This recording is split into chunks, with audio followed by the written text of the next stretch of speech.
നിർത്തിക്കോ, നീയൊരു പെണ്ണാണ്, നിനക്ക് ഒന്നും അറിയില്ല.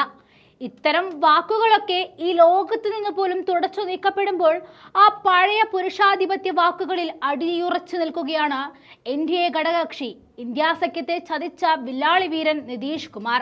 കേന്ദ്ര ബജറ്റിനെതിരായി പറഞ്ഞതിന് നിയമസഭയിൽ RJD MLA രേഖാ ദേവിയെ നിതീഷ് കുമാർ അധിക്ഷേപിച്ചു. നിതീഷ് കുമാർ, നിങ്ങൾ പെണ്ണാണ്, നിങ്ങൾക്കൊന്നും അറിയില്ല എന്ന് പറയുമ്പോൾ ഓർക്കണം, അവർ ഒരു പെണ്ണായതുകൊണ്ടും അവരെ വിശ്വാസമുള്ളവർ വോട്ട് ചെയ്തത് കൊണ്ടും തന്നെയാണ് നിങ്ങൾക്ക് നേരെ ചോദ്യങ്ങൾ ചോദിക്കാൻ അവർ നിയമസഭാ കസേരയിൽ ഇരിക്കുന്നതെന്ന്.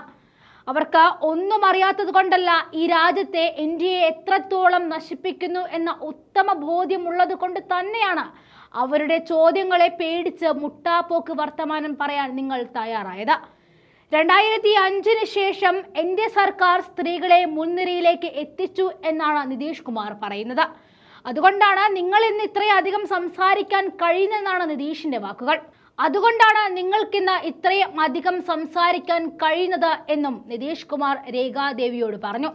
ഈ സംഭവത്തെ തുടർന്ന് RJD, കോൺഗ്രസ് ഉൾപ്പെടെയുള്ള പ്രതിപക്ഷ പാർട്ടികൾ സർക്കാരിനും മുഖ്യമന്ത്രിക്കുമെതിരെ പ്രതിഷേധം ശക്തമാക്കിയിരിക്കുകയാണ്.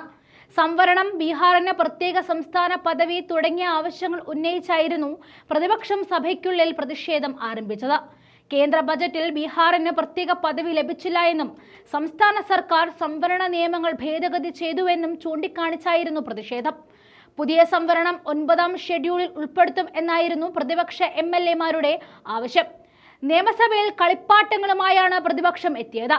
ബേബി റാറ്റിൽസും മറ്റ് കളിപ്പാട്ടങ്ങളും ഉയർത്തിക്കാട്ടി സർക്കാരിനെ കളിയാക്കിക്കൊണ്ടായിരുന്നു പ്രതിപക്ഷം പ്രതികരിച്ചത്. മുദ്രാവാക്യം വിളി രൂക്ഷമായതോടെ സ്പീക്കർ നന്ദകിഷോർ യാദവ് സഭ ഉച്ചവരെ നിർത്തിയും വെച്ചു. ഉച്ചയ്ക്ക് ശേഷവും ആരംഭിച്ച സഭ പ്രതിപക്ഷ ബഹളം തുടർന്നതിന് പിന്നാലെ വീണ്ടും നിർത്തിവെച്ചു. ബീഹാറിന് 26,000 കോടി രൂപയുടെ അടിസ്ഥാന സൗകര്യ വികസന പദ്ധതി അടക്കം ഏതാണ്ട് 50,000 കോടി രൂപയുടെ പദ്ധതികളാണ് ഇതുവരെ ധനമന്ത്രി പ്രഖ്യാപിച്ചിരിക്കുന്നത്. 11,500 കോടി രൂപയുടെ പ്രളയ സഹായവും വിമാനത്താവളം, മെഡിക്കൽ കോളേജ്, 2 ക്ഷേത്ര ഇടനാഴികൾ എന്നിവയെല്ലാം ഇതിൽ ഉൾപ്പെടുന്നു. മുലമുറിച്ചും മുണ്ടുമുറുക്കിക്കുത്തിയും ഈ രാജ്യത്തെ സ്ത്രീകൾ ഒറ്റയ്ക്കുണ്ടാക്കിയെടുത്തതാണ് അവരുടെ വിജയം.